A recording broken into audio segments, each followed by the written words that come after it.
They came not just to watch a man die, but to see a kingdom reaffirm itself. In Tudor England, death was never private, especially not the kind delivered by a king.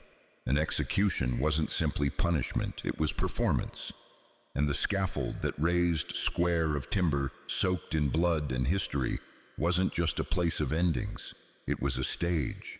The condemned weren't simply criminals, they were actors in a narrative they didn't write, performing for a crowd that didn't always know what it was being told. Every detail was planned: the timing of the walk, the weight of the words spoken before the blade fell, the gleam of the executioner's weapon in the morning light.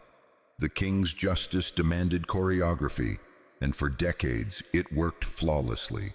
The people would come, they would cheer, they would gasp, they would weep when it suited the story, and always they would leave believing in the rightness of what they had just seen. Because that was the true purpose of public death under Henry VIII. Not merely to remove a threat, but to remind the nation who held the power to define guilt, truth, and divine order. The execution was the punctuation at the end of royal command. Final, absolute, no questions asked. And yet on a humid July morning in 1540, something cracked. Not the axe, not the scaffold, but something older, deeper: the agreement between spectacle and belief. Because when Thomas Cromwell, once the king's most trusted minister, was led out to die before the people of London, the audience didn't cheer, they didn't shout, they didn't nod along with the script. They froze. And in that moment of silence, as heavy as the blade itself, centuries of royal theater began to unravel. But to understand why that execution failed, why the crowd, so long a tool of royal authority, turned its back on the story they were meant to believe, you have to understand the system they were part of. Because in Tudor England, the monarchy didn't just rule by law or sword, it ruled through the performance of justice. And no performance mattered more than a public death. It wasn't enough to kill someone. You had to kill them publicly, with ceremony, with gravity, with the right words spoken at the right moment, so that the crowd would not only witness, but agree. The king's will, manifested in a body falling beneath steel, needed to be not only seen, but emotionally ratified by his people. They had to believe it. So they built the executions like plays. They set the scene. They chose the actors. They wrote the script. And for years it worked. Even queens died to applause. But no performance can last forever. And on that day, when Cromwell, architect of the king's power, was paraded to the block without trial, without dignity, something vital was missing. Not the rope, not the blade, but the belief that this was justice. The crowd didn't rebel. They didn't riot. What they did was worse. They doubted. And in a system built on spectacle, doubt is the most dangerous force of all. Thomas Cromwell should never have been anywhere near a throne. He was not born to rule, not bred for court, not shaped by privilege. He was the son of a blacksmith from Putney, violent, clever, unschooled in the ways of lords and clergy. As a boy, he ran from his father's fists. As a youth, he wandered Europe with nothing but a fist and a feral kind of hunger. He fought in Italian wars, traded wool in Antwerp, studied the law in Bologna. Wherever he went, he didn't just learn, he absorbed. Languages, politics, finance, tactics. He came back to England not just educated, but equipped. Cromwell was not noble, but he understood power. More than that, he understood how it moved. And that was his gift. He didn't seize authority like a conqueror. He built systems, manipulated levers, rewired the machinery of government until it hummed to his rhythm. Where others courted the king with flattery, Cromwell offered solutions, hard, fast, efficient. He fixed what was broken. And in the dangerous, volatile court of Henry VIII, that made him indispensable. He rose under Cardinal Wolsey, the king's first minister. When Wolsey fell, most assumed Cromwell would be next. Instead, he did something extraordinary. He adapted. Not with grace, not with loyalty, but with ruthless logic. He shifted allegiance from church to crown, from Rome to Henry. And in doing so, he became the chief architect of England's religious revolution. It was Cromwell who dismantled the monasteries, who emptied their vaults, and redirected the gold to the king's coffers. It was Cromwell who replaced the Pope's authority with Henry's, who printed English Bibles, who brought down Anne Boleyn when her usefulness expired. He didn't blink. He executed reform with a bureaucrat's coldness and a surgeon's precision. No prayer, no bloodline, just results. He climbed not through charisma, but through utility. At court, that made him feared. In the streets, that made him visible. And that visibility was dangerous, because even the common people, those who should have feared him most, saw something they could not deny. Cromwell worked. He got things done. He brought law to chaos. And unlike the nobles born into luxury, Cromwell had come from somewhere real. To the elite, he was an upstart. To the king, a necessary weapon. To the people, a man of contradictions, part tyrant, part reformer, all machine. But machines don't last forever, and the more powerful Cromwell became, the more fragile he made the throne look. Because everyone knew, without him, the king might not hold. That was the paradox. Cromwell's servant to Henry had become the scaffolding beneath the crown.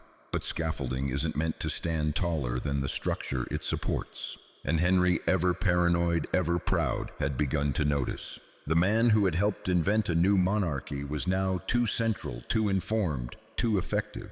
And so, like all tools that show signs of thinking for themselves, he had to go. But no one, not even Henry, expected what would happen when they tried. Because Cromwell had not just reshaped England, he had reshaped expectations. And those once altered are not so easily reversed. In the spring of 1540, Thomas Cromwell made a decision that should have secured his legacy. It was brilliant on parchment sharp, with strategy elegant in its political arithmetic. He arranged a marriage, not for himself, but for the king. Henry VIII, then aging, bloated, and temperamental, was in need of a fourth wife. Cromwell offered him Anne of Cleves, a Protestant princess from the German states. The union, if successful, would be more than marital. It would be geopolitical. England would bind itself to the Protestant cause, counterbalancing Catholic powers like Spain and the Holy Roman Empire. Cromwell saw it as his masterstroke, his moment. But he made one fatal mistake. He assumed the king would act rationally. Henry met Anne only once before the wedding. It did not go well. She was quiet, stiff, less radiant than the miniature had suggested. He called her the Flanders mare. He sulked, seethed, and most dangerously, he felt humiliated. And Henry VIII did not handle humiliation, not in court, not in private, certainly not in bed. The marriage went forward under pressure and politics, but it collapsed in the bedroom. Henry could not perform, or would not. He blamed Anne, then Cromwell, then everyone but himself. And the court, sensing blood in the water, began to circle. Behind the walls of Whitehall, enemies, long silent, stepped forward. Norfolk, champion of the old nobility. Gardiner, the bishop who hated reform. They had always despised Cromwell, this blacksmith's son, who dared to touch the levers of sacred power, who moved like a noble but bled like a peasant. They didn't just want Cromwell gone, they wanted him unmade. And Henry gave them permission. He didn't say it aloud. He never needed to. The king's silence was a signal. His gaze, his brooding, his lack of defense all pointed in one direction. Cromwell had fallen from favor. It was open season. The charges were prepared quickly, but not carefully. Heresy, treason, corruption, arrogance. Nothing was proven. Nothing had to be. The truth was beside the point. This wasn't a trial. It was a purge. And Cromwell, brilliant, precise, usually 2 steps ahead, missed the signs. Maybe he believed the king wouldn't betray him. Maybe he believed the system he had helped build would shield him. Maybe he had been so busy surviving for so long that he forgot what it looked like to fall. On June 10th, 1540, at a council meeting it happened. He walked in as Earl of Essex. He left in chains. There was no warning, no verdict, only a nod and then hands on his shoulders. He shouted as he was dragged out, not in rage, but in disbelief. "This, then, is my reward." It was not a question. It was a diagnosis of a monarchy that consumed its own servants, of a regime so fragile it could not tolerate even its most loyal architects. and of a king whose power was so absolute, he no longer needed reasons, just moods. But the men who pulled Cromwell down had made one grave miscalculation. They thought the crowd would applaud. They thought the public would fall in line. They didn't know that something had changed, and soon they would hear it in the silence. The scaffold stood tall that morning, taller than usual. Its wooden frame rose like a gallows-shaped monument against the flat gray sky above Tower Hill.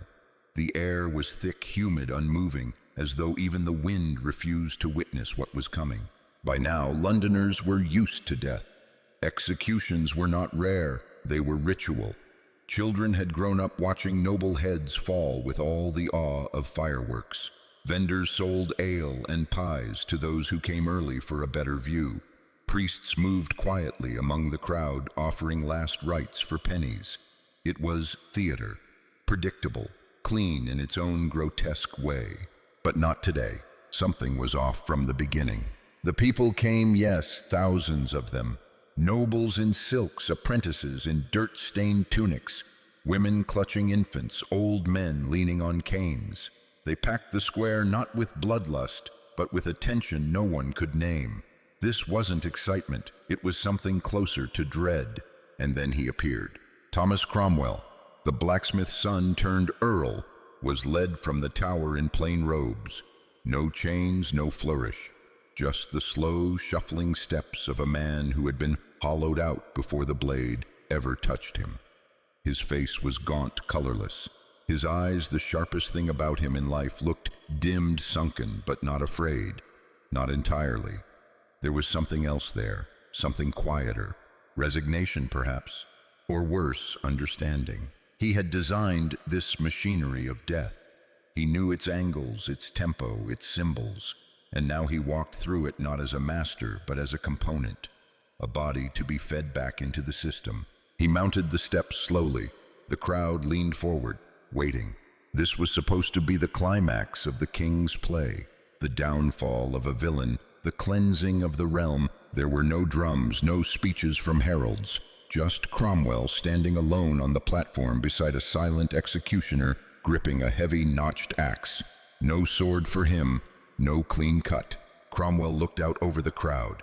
Then he spoke. "I am come hither to die and not to purge myself. I die in the king's good grace, and I pray God save him." That was all. No protest, no denial, but also no confession. He was not playing the role expected of him. Not the traitor who begs, nor the villain who curses. He stood like a man who had seen every secret chamber of power and now had nothing left to hide. And then came the moment no Tudor monarch ever wanted to hear. Weeping. It began quietly, sniffles, murmurs. A gasp, then louder. A woman collapsed near the front. A man near the scaffold crossed himself and turned away. Someone in the crowd whispered, "This is no traitor, this is murder." Others joined in prayer, not for the king, for Cromwell. The executioner hesitated, then raised the axe. The first blow missed the spine. Cromwell didn't scream, or maybe he couldn't. Blood sprayed across the boards. A second blow, then a third. It was not the precise stroke of justice, it was butchery, and no one cheered. Not a single shout of approval. Not a voice to cry, "God save the king." Only silence. Broken, stunned silence. The crown had ordered a message, but what the crowd received was doubt.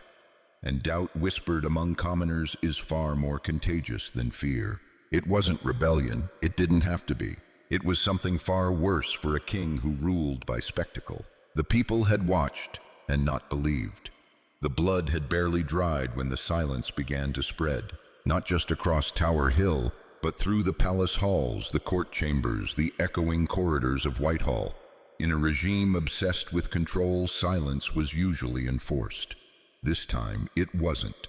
It emerged on its own like a fog of unease, settling over every official, every advisor, every man who had once aligned himself with Cromwell's rise.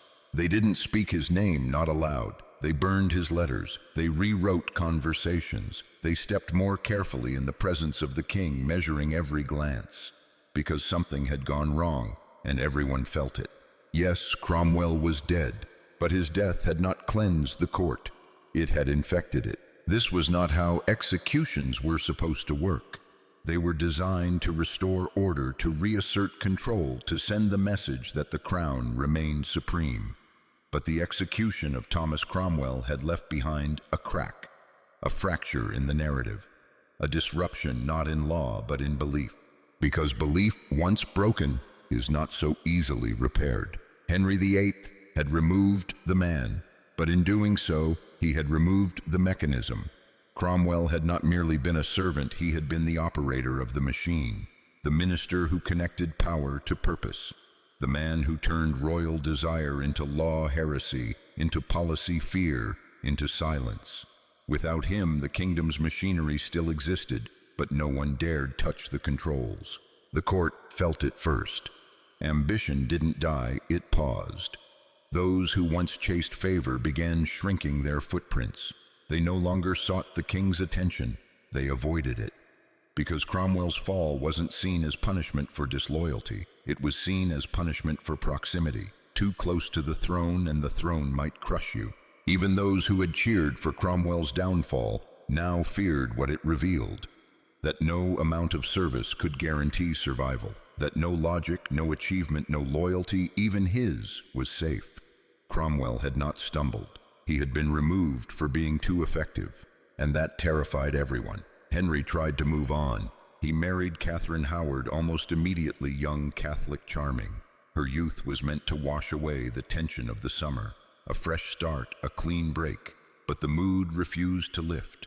He could feel it, in the way servants bowed deeper, in the way nobles smiled too quickly, too cautiously, in the way foreign ambassadors asked polite questions about the execution, with eyes that studied his every blink. The power vacuum wasn't just political, it was psychological, because everyone in court had learned the same lesson the crowd had murmured through their tears. If Cromwell could fall, who was safe? Not even the king had an answer.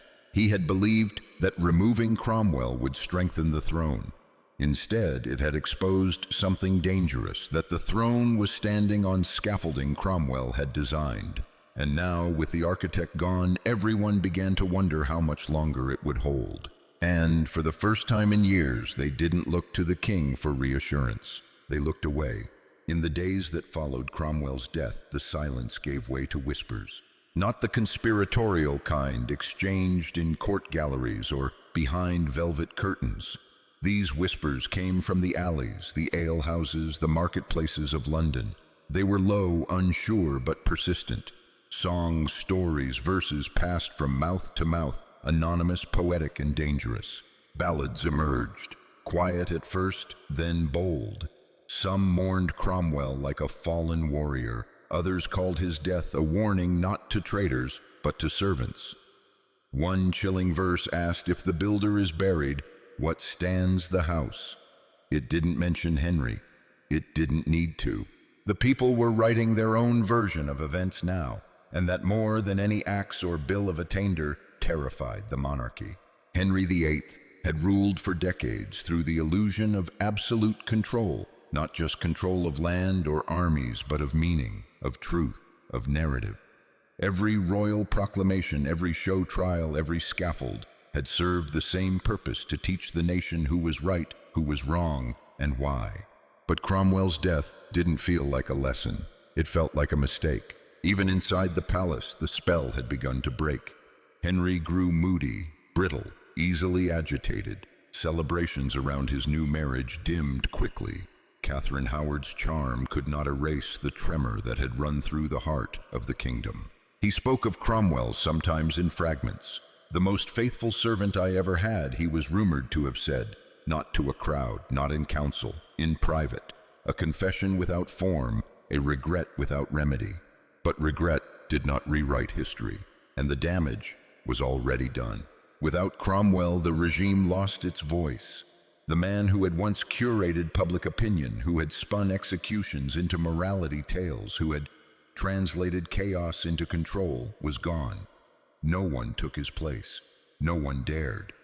And into that vacuum, doubt flooded in. The people began to wonder, not just about Cromwell, but about all those who had fallen before him. Anne Boleyn, Thomas More, Queen Catherine, wives, ministers, friends, all silenced in the same brutal choreography. But if Cromwell had not been guilty, were they? The question, once unthinkable, was now everywhere. Not shouted, not marched through streets, but carried in glances, in silences, in the way hats were doffed at the name of Cromwell, in the way men lowered their voices when they spoke of the king. Because they were no longer afraid of the axe. They were afraid of what the axe now represented: panic. Henry had always ruled through fear, but fear had required clarity. Clear crimes, clear enemies, clear justice. But Cromwell's death was none of these. It was not justice. It was not revenge. It was not even betrayal. It was fear eating its own tail. And once the people saw that, once they recognized the crack in the crown, they could not unsee it. Kings do not make mistakes. God's will is not clumsy. Justice does not flinch. But on July 28, 1540, the blade missed, and the crowd blinked. And the kingdom, for the first time in a generation, remembered that beneath the robes, beneath the crown, beneath the absolute certainty, there was just a man. And that man was afraid.